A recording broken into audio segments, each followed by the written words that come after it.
Alright, while I'm on a roll with these short videos, I might as well go into this one because I've seen it crop up a few times in the comments and I feel I just want to put my thoughts out there on it. Somatic tinnitus. The idea of different types of tinnitus like this, and somatic tinnitus meaning from the body. Not from the brain, from the body, as in there's an issue with your jaw to cause tinnitus. And technically, from a clinical perspective, I have somatic tinnitus. One of the sounds that I have, the main one that, if that disappeared, I'd more or less consider myself cured. The main sound I've got, yeah, it responds to movements of the jaw while I'm talking. I can hear it vary it. Movements of the neck, my shoulders, most of it. At one point it was my legs. If I stood up and swung my leg back and forth, where it would stretch my spine at the bottom, it would switch the tinnitus on and off, that main noise. I've got another background noise and there's a few other little ones that I hear on occasion, but nothing major. But yeah, so clinically speaking, I have it, so I know what people mean when they say somatic tinnitus, but to me, this term seems very much like the type of thing that doctors they're poorly labeling it. Basically, they're very poorly labeling tinnitus because of their poor understanding of it. They're looking at the symptoms, your jaw affects it. That's interesting, that's very interesting. It must be an issue with the jaw then, and typically it's not. Our bodies are not a bunch of separate systems. They all interact together. Your endocrine system affects your nervous system, that affects the brain, everything goes together. There's no single system that exists in isolation. They're all there for a bloody reason. It's to get the body to work as a whole and respond to the world around us.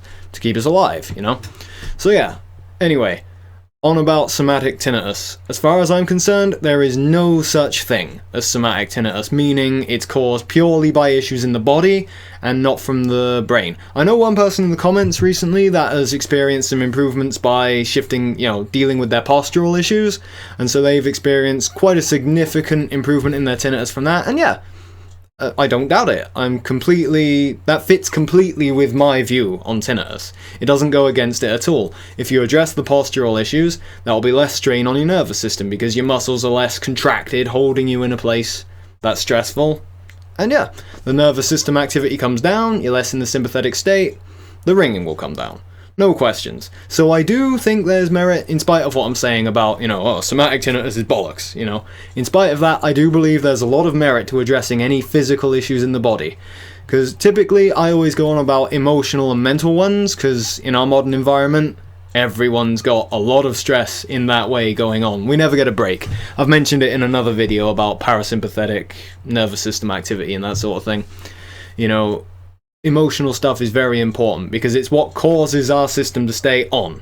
Even if not much, it causes it to stay in the sympathetic state.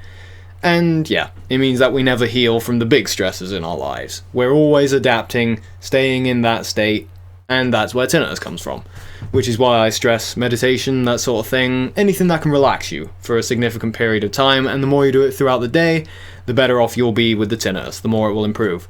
But anyway, I have gotten sidetracked. So, about somatic tinnitus, I highly doubt there's a single case of tinnitus that is completely down to issues with the body.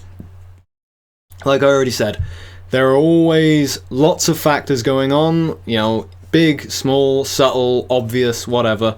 Everything adds up with it. Like I said earlier, the body, all the systems connect together. So for the most part, I say you have to address everything as best you can. If there's an obvious issue, like I say, it's probably definitely, yeah, it's a factor with my tinnitus. I have an asymmetrical jaw. You can notice it if I smile. Note the difference in the development of the cheekbones on this side of the face. This side of the jaw is growing more forward, this one is more back. This creates issues in the bite, and it means my C1 is off center, it's out of alignment, means my whole body is out of whack, and the muscles have to work hard to adapt to this. Which, like I say, you can call that a physical issue. That might be, not triggering my tinnitus, but helping keep it going. It's definitely not going to help my tinnitus having that issue going on. But it's not the cause of my tinnitus. The issue causing my tinnitus is that my sympathetic nervous system is on most of the time, Very seldom do I dip into a genuinely relaxed state, and I've been trying for quite a while, and I am getting better at it, and the tinnitus is getting better, but it's something that's taking me a lot of practice. I've got some fairly big emotional, mental things that I have to deal with to get more into the relaxed state. And until I do, the tinnitus won't go. Doesn't matter what I do with the jaws or the teeth or whatever, it just doesn't matter. I could fix those and still have the tinnitus. I don't doubt if I got it fixed, saw an orthotropist or whatever and got it balanced, it would help. It might reduce the ringing, but it wouldn't cure me. Like I say, it's a small part of it. There's many factors involved. We have to focus on the big ones. And like I've said many times, the big one for me, looking at this, and many other people that have improved, the big one is just trying to spend more time in the healing, calmer nervous system states. If you do that, your tinnitus will come down no matter what physical issues you've got. So yeah, I think this idea of somatic tinnitus and different types of it like that is, it's just not worth worrying about. It's a poorly labelled system by people that don't really understand the ailment. They're not looking at the factors that really have an impact on it, they're looking at a few. And that's it. So yeah, before I start ranting about doctors and that again, that's my view on it. I hope you get something out of that. Feel free to talk about it in the comments if you don't. I'd love to hear your opinions and what you've done with your tinnitus, and yeah. So anyway, that'll do for now. Cheers guys, catch you in the next video. Bye.